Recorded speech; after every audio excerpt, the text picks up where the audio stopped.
There's a woman named Sarah. She walks into Target on a Tuesday afternoon with one thing on her mind.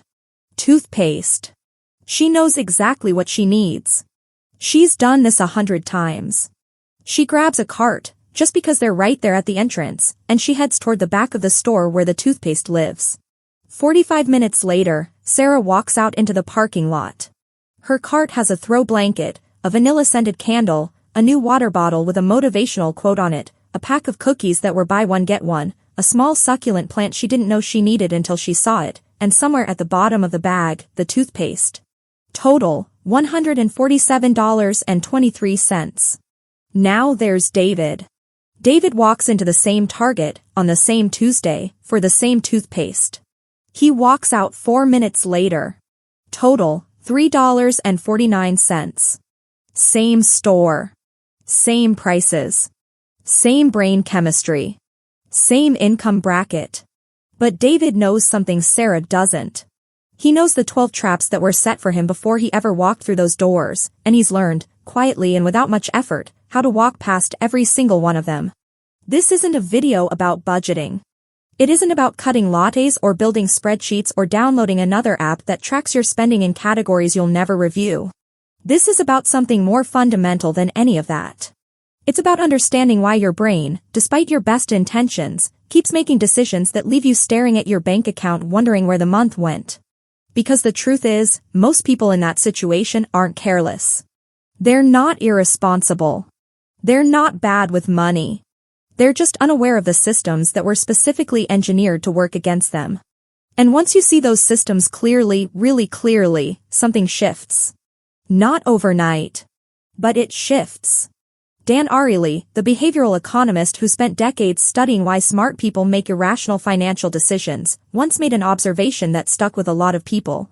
He said that humans are not the rational decision makers we believe ourselves to be. We are predictably irrational.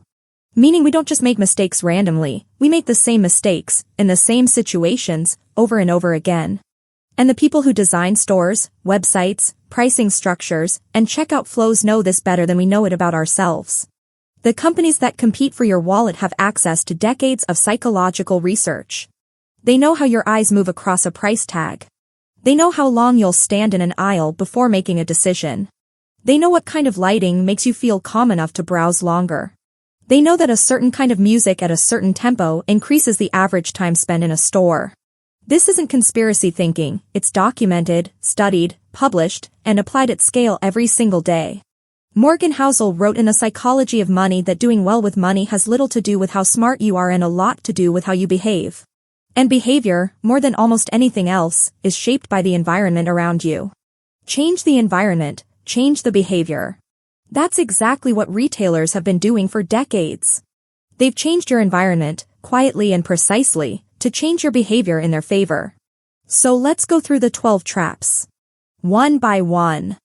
And for each one, there's a defense, not a complicated strategy, just a simple shift in awareness that makes the trap visible. Because a trap you can see is a trap you can walk around. The first one is called anchoring, and it might be the most widespread pricing trick in existence. Here's how it works. You're walking through a department store and you see a jacket. The tag says the original price was $200, but today it's marked down to $79. Your brain does something automatic in that moment. It grabs onto the $200 number, that's the anchor, and it uses that number as the reference point for everything that follows. So $79 doesn't feel like $79. It feels like $121 saved. It feels like a win. But here's the thing worth sitting with. You were never going to spend $200 on that jacket. You didn't walk in looking for a jacket. You didn't have $200 mentally set aside for outerwear. The anchor is a number the store invented, or inflated, specifically so that the sale price would feel like a bargain by comparison. Daniel Kahneman documented this extensively in Thinking, Fast and Slow. The first number you see doesn't just inform your judgment, it hijacks it. Everything after that number gets evaluated relative to it, whether that's rational or not. The defense against anchoring is a single question. Not a complicated checklist. Just one question. Would I buy this if there were no original price listed? If the tag just said $79, with no $200 to compare it to, would I still reach for it? If the answer is no, then the deal isn't real. You're not saving $121. You're spending $79 you didn't plan to spend. The second trap is subtler, and once you see it, you'll never look at a menu or a pricing page the same way again. It's called the decoy effect, and it works like this. Imagine you're at a movie theater. There are 3 sizes of popcorn. Small is $3.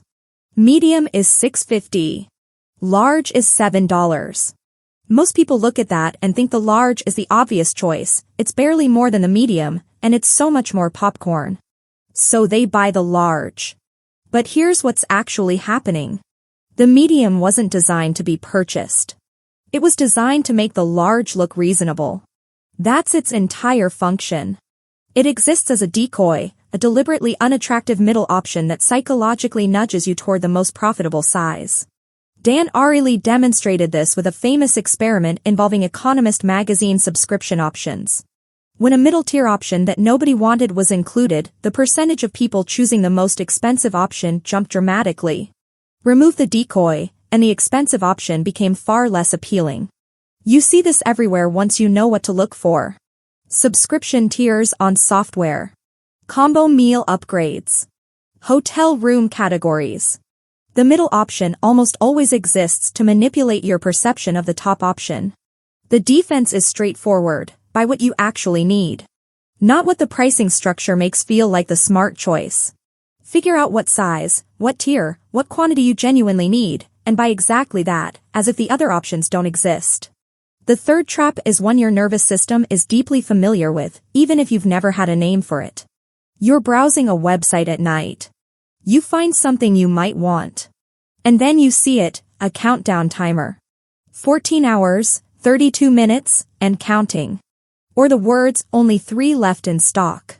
Or, sale ends tonight. And something happens in your body. A mild but real sense of urgency. A quiet anxiety. You start to feel like if you don't act now, you'll lose something. That feeling has a name in behavioral economics. It's called loss aversion, and it was first documented rigorously by Daniel Kahneman and Amos Tversky in their prospect theory research. What they found was that psychologically, losing something feels roughly twice as powerful as gaining something of equivalent value. We are wired, at a very deep level, to avoid loss. And retailers have become extraordinarily skilled at manufacturing the feeling of imminent loss around things you weren't even thinking about buying 20 minutes ago. The sale ends tonight message creates the illusion that not buying is losing. The only 3 left label activates scarcity panic around an item you didn't need. The defense here is almost embarrassingly simple. If it's truly limited and you truly want it, it'll come back in some form. And if it genuinely won't come back, if this is the last of its kind in the world, you need to ask yourself honestly whether that's really a thing that matters to your life. Usually, the answer is no. The fourth trap is one that the retail and tech industries have quietly built entire business models around, and it's called the endowment effect. The basic idea is this. Once you feel like something belongs to you, even a little bit, even temporarily, you value it more than you did before you touched it. You assign it ownership value before you've actually made the decision to own it. Think about a test drive. You get in the car. You adjust the seat. You put your hands on the wheel. You drive it for 20 minutes. By the time you return it to the dealership, something has shifted. It's not just a car anymore. Your brain has started to process it as your car. Giving it back now feels like a small loss. Signing the papers feels like simply keeping what's already yours. The free trial works on exactly the same principle. Richard Thaler, who won the Nobel Prize in Economics for his work in behavioral economics, documented the endowment effect extensively. The moment you start using a streaming service, a software subscription, a gym membership, the moment it becomes part of your routine, canceling it feels like losing something, even if you barely used it. That's not an accident. That's a design decision. Free trials exist because the companies running them know that a large percentage of people who start something will feel the pull of the endowment effect before the trial ends. The defense is deliberately simple. Don't engage with something unless you've already decided you want it. Don't test drive the car you're not ready to buy. Don't start the free trial if you're not genuinely evaluating whether you want to pay for it long term. The moment you pick it up, your objectivity starts to erode. The fifth trap is one that doesn't come from a store or a website, it comes from inside your own reasoning. And it's one of the most financially damaging patterns in everyday life. It's the sunk cost fallacy. And the version most people know best is the gym membership. January arrives. You sign up. You go 3 times in the first week. Then twice in February. Then once in March. By April, you haven't gone in 6 weeks. But the $45 is still leaving your account every month. And when someone asks why you're still paying for it, you say, I feel like I should get my money's worth. The logic feels sound. But it isn't. The money is already gone. It left the moment the charge went through. Whether you go to the gym or not, that money does not return. The only question that actually matters is whether the membership, starting today, is worth $45 a month to you. If the answer is no, cancel it. The past has no vote in that decision. Richard Thaler's research shows that this pattern appears everywhere in financial life. People hold losing investments longer than they should because they've already put money in and can't bear to waste it by selling. People stay in bad contracts, sit through movies they're not enjoying, finish meals they're too full for, all because of money or effort already spent that cannot be recovered. The defense is to make every financial decision as if you're starting fresh. The question is never, how much have I already spent? The question is always, going forward from this moment, does this make sense? The sixth trap is one of the oldest influence mechanisms in human psychology, and it's been amplified by the internet into something almost unrecognizable from what it once was. It's social proof. And at its core, it exploits one of the most deeply wired human instincts there is, the instinct to follow what other people are doing, especially in uncertain situations. When you don't know what to choose, you look at what others have chosen. When you're unsure about a purchase, you look at the number of reviews. When you're deciding whether something is worth having, you look at whether other people seem to have it and seem to be happy about it. Robert Cialdini explored this in depth in Influence, one of the most cited books in the field of persuasion, and what he found is that social proof is one of the most reliable triggers for changing human behavior, because it bypasses critical thinking almost entirely. You don't reason your way to the decision. You feel your way there, guided by the perceived choices of others. The bestseller badge on Amazon doesn't tell you whether the product is good. It tells you it sold a lot. Those are not the same thing. 10,000 5-star reviews can be gamed, incentivized, or accumulated over years on a product that's since changed. The influencer unboxing a product enthusiastically on camera may genuinely love it, or may have been paid to appear to. None of this means every review is fake or every recommendation is corrupt. It means the crowd is not your financial advisor. What worked for someone else, in their life, with their needs and their budget, is not automatically what makes sense for you. The defense is a shift in the question you ask. Instead of, what are people saying about this, ask, do I actually need this, independent of what anyone else thinks. The seventh trap is closely related to loss aversion, but it operates through a different mechanism. It's what Cialdini called the scarcity principle, and it's been elevated to an art form by e-commerce. The manufactured countdown timer. The selling fast notification. The limited edition drop that creates lines around the block for something that, in reality, has been produced in large enough quantities to meet demand, just released in controlled batches to engineer the feeling of scarcity. True scarcity is a real and rational signal. If something is genuinely rare and you genuinely want it, urgency makes sense. But most of the urgency you encounter in modern retail is constructed. The countdown timer resets. The limited product gets restocked. The flash sale returns next week with a different name. The urgency is real in how it makes you feel. It is not real in the underlying situation it claims to describe. The 48-hour rule is one of the most effective defenses anyone has found against manufactured scarcity. Close the tab. Don't bookmark it. Don't add it to your cart to hold it. Just close the tab and go do something else. If you still want it in 48 hours and can still find it, which you almost always can, then it was a considered decision. If you forget about it entirely, the urgency was never real to begin with. The eighth trap is a math trick dressed up as generosity, and it shows up in grocery stores, online retailers, warehouse clubs, and subscription bundles in slightly different forms but with exactly the same underlying logic. It's the bundle illusion. You only needed one. They're offering 3 for 20% off. So you buy 3. You tell yourself you saved money.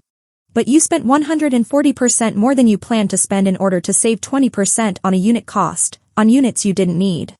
The math of the deal is real. But the math of your actual situation is different. You see this in cable and streaming bundles where you pay for 12 channels to get the 2 you actually watch. You see it in buy in bulk and save warehouse store logic where people buy 6 months of a product they'll use for 2. You see it in software subscription tiers where the second tier is only a few dollars more per month so you upgrade and use maybe 30% of the additional features. The defense is to do the math on what you actually need before you look at what the deal is offering. Decide your quantity first, independently. Then look at the pricing. If the deal genuinely aligns with what you needed anyway, it's a real deal. If you're buying more than you needed to access the savings are partially fictional. The 9th trap is one that most people don't recognize as a trap at all, because it doesn't feel like spending. It feels like winning. It's the dopamine that comes from finding a deal. And neurologically, it's not that different from pulling a lever on a slot machine. Your brain's reward system doesn't distinguish between types of rewards with great sophistication. What it recognizes is the pattern, uncertain outcome, variable reward, the thrill of getting something. That's the architecture of gambling. And it's also, somewhat uncomfortably, the architecture of deal hunting. The couponing app. The Black Friday alarm you set for 5 in the morning. The browser extension that searches for discount codes at checkout. These things aren't inherently bad, but the feeling they generate, the rush of the find, is a neurological event that can become its own motivation, separate from any real financial benefit. When someone spends an hour searching for a 15% off code on a purchase they'd have been better off not making, the dopamine from finding the code can actually override the rational awareness that the whole transaction was unnecessary. The coupon made them feel like a winner. The win is what they were chasing. The product was almost incidental. The defense is a reframe. Not buying something costs less than any coupon. The most financially powerful decision in most deal hunting scenarios is simply to close the tab. 0% of the purchase price is a better discount than 15% of it. The 10th trap is one that the financial technology industry built its entire growth strategy around, and most people live inside it without ever noticing it's there. It's the deliberate reduction of the pain of paying. And to understand it, you have to understand that spending money physically hurts, or at least, it used to. Researchers Dražen Prelec and Duncan Simester at MIT conducted studies showing that people consistently spend more when paying with credit cards than with cash. Not a little more. Significantly more. The physical act of counting out bills and handing them over activates the same regions of the brain associated with pain. It creates friction. And friction slows decisions down. Cards don't create that friction. Tap to pay creates even less. One-click purchasing on Amazon removes almost all of it. And monthly subscriptions, built automatically on a date you probably don't track closely, reduce the pain to nearly zero, which is precisely why the subscription economy has grown as dramatically as it has. This isn't an accident. The reduction of payment friction was a feature request, not a side effect. Every innovation that made paying faster and easier also made spending more. The defense isn't to go back to cash for everything, that's impractical. But there's an experiment worth trying: use cash for all discretionary spending for 30 days. Restaurants, coffee, clothes, anything that isn't a fixed bill. Most people who try this report a noticeable and immediate reduction in how much they spend, not because cash is magic, but because the friction restores a moment of awareness that painless payment removes. The 11th trap is the most famous pricing trick in retail, and yet it still works. Reliably. On almost everyone. Including people who know about it. That's what makes it worth understanding more deeply than most people do. You know that $9.99 is basically $10. You've known that since you were old enough to read a price tag. And yet your brain still processes $9.99 differently from $10.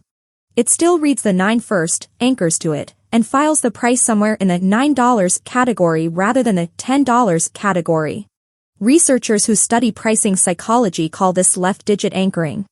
The leftmost digit carries disproportionate weight in how we perceive a number. $199 lives in a different psychological neighborhood than $200, even though the actual difference is one single dollar.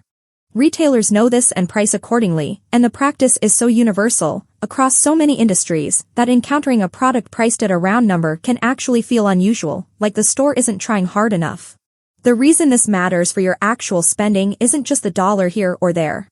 It's that the cumulative effect of consistently underestimating prices by $1 or $2 or $10 means your mental accounting is always slightly off. You think you're spending less than you are. The defense is a habit, always round up. Not down, up. $9.99 is $10. $47 is $50. Round it up in your head every time, and you'll have a more accurate sense of what things actually cost. The 12th trap is the most personal one on this list. It's the one that doesn't come from a store, or a website, or a pricing algorithm. It comes from you, to you, about you. And it's the most expensive trap of all, because unlike the others, it has no ceiling. It's the trap of, I deserve this. You had a hard week. Or a hard day. Or just a hard afternoon. You've been disciplined. You've been responsible. You haven't bought anything in a while. And somewhere in the evening, usually on a screen, you find yourself rationalizing a purchase with a variation of the same sentence, I deserve this. I've earned this. This is self-care. Life is short. You only live once. None of those statements are false. Life is short. You do deserve good things. Rest and pleasure are real human needs, not weaknesses. The issue isn't the sentiment. The issue is that, I deserve this, has no built-in limit. It's a permission structure without a boundary, and it can justify any purchase, at any price, at any time, as long as the emotional conditions are right. There's no deal that triggers it, no countdown timer, no social proof required. It generates its own momentum from nothing but a difficult feeling. Vicki Robin, in her book Your Money or Your Life, wrote about the idea of conscious spending, the practice of being genuinely aware of what you're exchanging your life energy for every time you spend. The question isn't whether you deserve pleasure. The question is whether this specific purchase, in this specific moment, is truly the best version of that. More often than not, a $12 purchase made from emotional fatigue at 11 at night isn't actually fulfilling, it's a sedative. The desire to feel better is real. The thing purchased rarely delivers. The defense here isn't discipline in a traditional sense. It isn't willpower or denial. It's structure. Create a specific, fixed, guilt-free spending allowance for yourself each month, a number you decide on when you're calm and clear-headed, not when you're tired and wanting relief. $50. $100. Whatever fits your life. When the I deserve this feeling arrives, you have a budget for it. You can spend from it freely and without guilt. But when it's gone until next month. The desire is honored. The damage is contained. Now here's what to actually do with all of this. Not someday. This week, when you go to any store, make a list before you leave the house. A specific, written list. And then set a timer on your phone, 15 minutes from the moment you walk in. Not because you have to be done in 15 minutes, but because the timer keeps you anchored to purpose. It interrupts the browsing state that stores are designed to induce. Most people find that they actually finish faster and feel more satisfied than when they wandered. This month, apply what's sometimes called the 48-hour rule to any purchase over $30 that wasn't on a list. Not forever, just 48 hours. Close the tab, leave the store, put the item down. Set a reminder on your phone if you want to come back to it. What you'll find is that a significant percentage of those purchases simply dissolve. The urgency that felt real in the moment turns out to have been entirely manufactured by the environment, by the pricing, by a countdown timer, or by a mood that passed.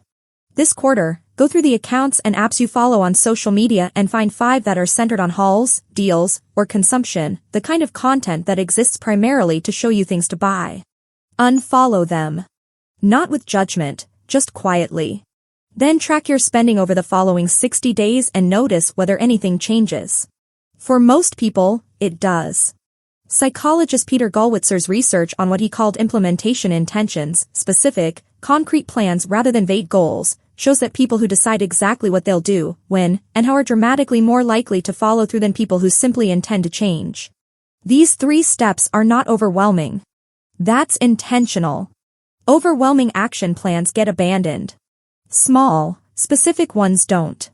After Sarah learned the 12 traps, she didn't overhaul her life. She didn't cut everything out or start a strict budget or download an app that color-coded her sins. She just started seeing things she hadn't been able to see before. She started noticing the anchor price before the sale price. She started feeling the countdown timer as manipulation rather than urgency. She started asking when the "I deserve this" feeling arrived, whether she was genuinely choosing or just reacting. 1 month later, her spending had dropped by 34%. She'd saved $780 in 30 days, not from a raise, not from a side hustle, not from a complicated investment strategy. Just from seeing clearly. David was never smarter than Sarah. He was never more disciplined, never more naturally frugal, never born with some special resistance to wanting things. He'd just encountered these ideas earlier. He'd learned to look at a store the way you look at a magic show when you already know how the tricks work. The spectacle is still there. The execution is still impressive. But you're watching it differently now. You're watching it from the outside. Your brain isn't broken. It was never broken. It was built, over roughly 200,000 years of human evolution, to optimize for survival in a world where more always meant better. More food meant you'd make it through winter. More resources meant safety.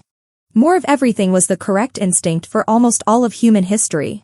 The stores and screens and pricing algorithms of the modern world didn't break that instinct. They found it, studied it, and built an entire industry on top of it. That instinct still lives in you. It will probably always live in you. But now you can see it clearly enough to choose when to follow it and when to recognize it for what it is: ancient software running in a world it wasn't designed for, in a store that was built specifically to exploit it. Now you know the traps. All 12 of them. And knowing them, really knowing them, is the thing that changes the walk from the parking lot to the door. It changes what you see on the shelf. It changes what you feel when the timer counts down. It changes the question you ask yourself when you're tired at the end of a long week and something on a screen seems to be calling your name. Sarah changed the walk. You can too. If this felt like something worth keeping, the subscribe button is right there, and the next video is already waiting for you.